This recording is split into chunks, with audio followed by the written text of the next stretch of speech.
Hey everybody, so today I'm going to be doing an oil change, spark plug change, and air cleaner check. I don't know if it'll be changed. I think I changed it not that long ago. This is a Honda GC190, but it's pretty similar on all gas-powered pressure washer engines. They're all very similar. They'll all have a drain plug in a similar place, a fill plug, blah, blah, blah. So here's the things I'm going to be using. You need a spark plug socket. 10 millimeter for the oil drain plug, an extension, a ratchet, a light, not really necessary. In my case, a spark plug, so I'm changing the plug, something to drain the oil into. In my case, that fits perfectly under there. I've got this sitting on a little collapsible cart, so it's easier to work on. And of course, some motor oil. I'm just using what I have at home, 5W30. There you go. So there's your fill and your level test, your dipstick. Come on. And I've had this thing for a few years and I've never changed the oil in it. The oil doesn't look terrible, but it does smell like gasoline. So it hasn't been changed in at least 2 years, probably 3, maybe 4. This thing doesn't see heavy usage, but still, it should be changed more frequently. And down below there's your drain plug. And this, thankfully, has a convenient hole cut out for the oil to drop through instead of just run all over this plate. Hopefully you're as lucky. So I'll get you guys set up on the tripod and we'll give her a whirl and see what happens, okay? Hold on. Here we are on the tripod. There's the drain plug. Here's my drain pan. It's a small loaf pan I got at a Value Village or like secondhand store, Goodwill type place. It just happens to fit under here for me perfectly. Now let's hope that the oil does not come shooting out with such a force that it overextends the little cut through hole in there and the oil will indeed just drop down through. That's my hope, but we all know what happens to hope.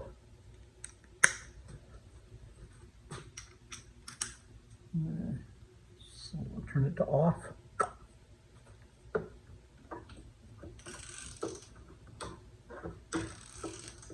Come on. Trying not to get in your guys' way so you can see something. There we go. Come on, that stupid thing. Alright. Let's get that off.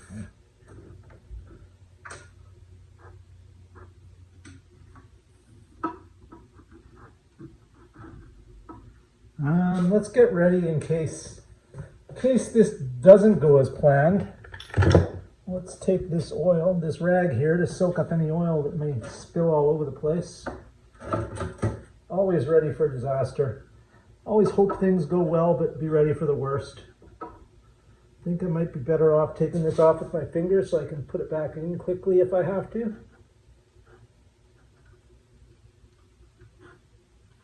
Okay. Oh no, we're perfect. It just seeps right out. And there is a little crush washer on there. This one looks pretty good, but I might change it if I have one.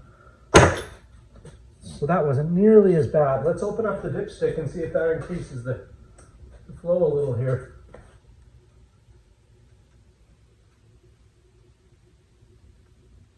Not particularly. Here's our dipstick and oil fill plug. So we'll let that drain for a while. Let's see if you guys can see. Yeah, you guys can see it draining a little bit. I'll bring it a little closer here. I know this is riveting stuff. Not sure how much oil this thing holds. Like I say, this is my first time changing the oil, and I've never had a problem with it. The thing runs fantastic. So I think while the oil is draining, I'm going to let it drain for as long as I can here. We'll check the air filter and the spark plug. So hold on, I'll set the camera up a different place and we'll check it out.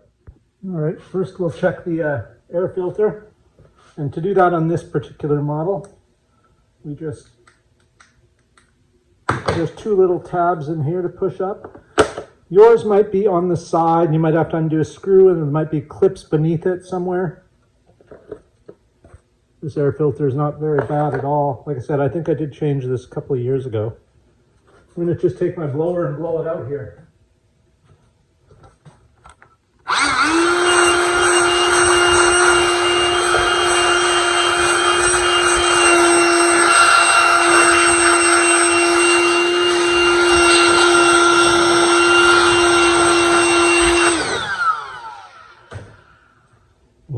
not too bad. We're just going to put that back in.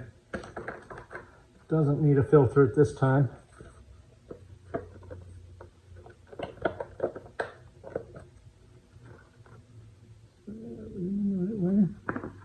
There we go, sorry. Apparently on this side it goes combs up. Make sure you check yours when you take it out so you put it back in the right way. Put it down, make sure the clips are engaged, and we're good to go. Let's move you guys over here now. We'll do the spark plug. Here's the spark plug on top on mine, and yours it might be at a slight angle in the front. It'll be somewhere. You'll see a wire with a boot on top of it like this, an angled boot coming off and going to your spark plug. You can just pull that off, tuck that out of the way, and there's the spark plug. Now, I'm not sure what size yours will have, but in my case, it's a 13/16 spark plug socket here. Put that on the extension.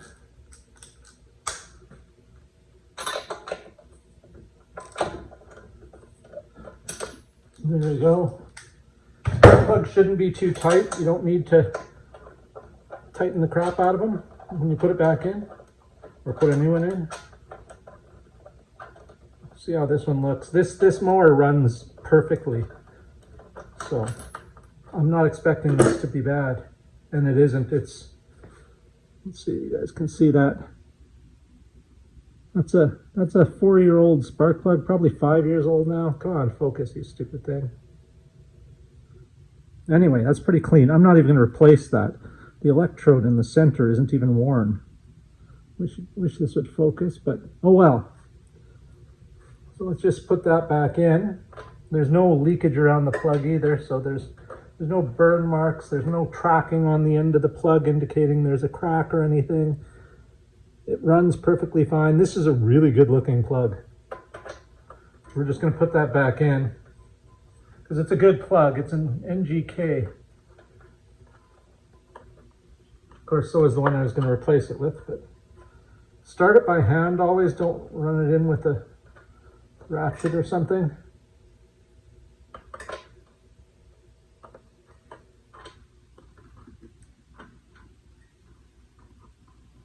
There. Because sometimes they're a bit fidgety to start, and believe me, you don't want to cross thread this. They're going into an aluminum head and they'll strip really easy and damage the threads really easy, and you just don't want that. So we're going to turn this till it's finger tight.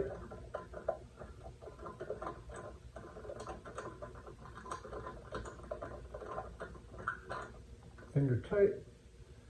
Switch that back on, and we'll give it about a quarter turn. Well, not even. Let's just go about 1/8 of a turn. That's good. We're snug. That's all it needs to be. Let's see how the oil's doing. The oil's looking good. So we'll bring you back around to the side. We'll bring you around to this. First, we'll come over here.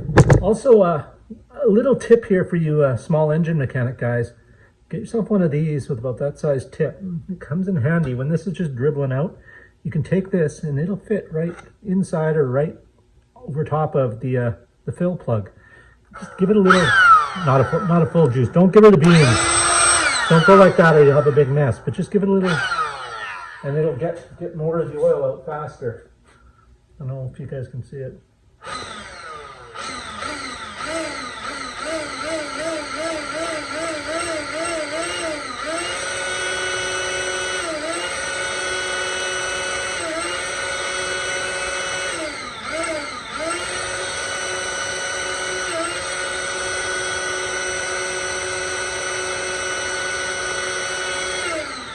All right, I think we're good there. Let's take a rag, wipe that off a little bit. Don't think I'm going to bother replacing this crush washer because it isn't crushed whatsoever. You see it, it's still perfectly flat and retains its original shape. So we're going to put it on. We're going to get oil all over everything because I got it on my fingers now.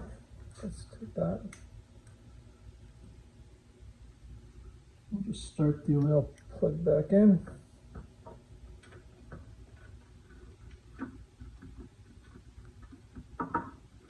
piece. Another one, don't go ape on it and tighten the crap out of it. Get it in till it's finger tight. Ratchet on. Don't use an impact on this either, please. And snug it up. There we go. That's all it takes. Now we'll bring it around the other side and we'll show you how to fill it. All right, here we are on the other side of the engine now. There's your fill plug or dipstick plug. Got ourselves a little funnel, fits in there. What you want to do is fill this until it comes up level with the top of the threads. So, you know, so it's right full. Basically, you can't put any more in, it'll spill out. Put it in slow. So I don't know how much this one takes, but we're going to find out.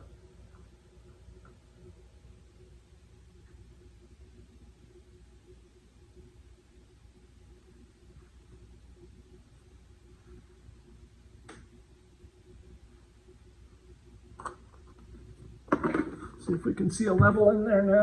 Let's get a flashlight.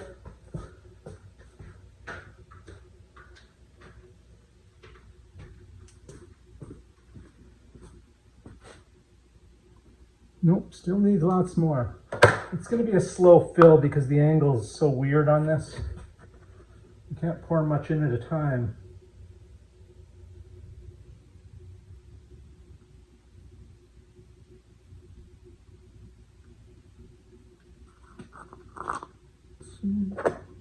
We're still not seeing a level yet, so we can keep going.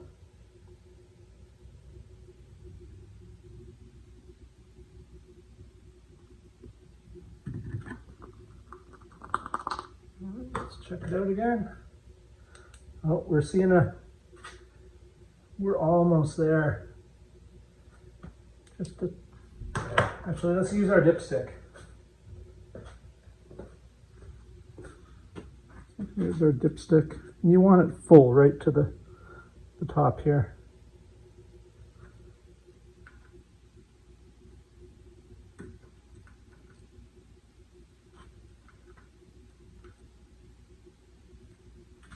She needs a little more. Not a lot, but a little. Let's check that out. I think we're right there. The level, look, if I shake it, you can see it sloshing around in there. Can you? Let me get a light. There, can you guys see that now? There you go. So she's full. Now they're spilt out, I don't know, a slight little bit that we're going to put back in there. Being as how I do maintain this so infrequently, we want to make sure it's full.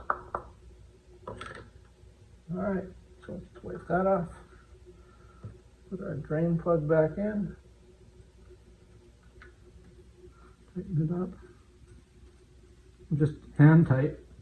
Don't get any pliers or a wrench and reef on it. And there we go. Put our spark plug boot back on up here. All right, we've got everything good. Just level oil's full, spark plug boot's changed. Cleaned it up a little, just wiped it down basically. It was pretty dirty, dusty mostly. We're not dripping anywhere from there. I was going to take this out and show you guys, or have a look myself to see what the oil that came out does look like. Hold on, let me set you guys down. Right. 1 second. There, I got the oil pan out. You can see for yourself, it's pretty dirty. It's pretty black. Doesn't look there's no shiny bits in it, which is nice. And it's smooth. It doesn't feel gritty in the slightest. There's nothing in it. But it does have a strong smell of gasoline. So, I don't know.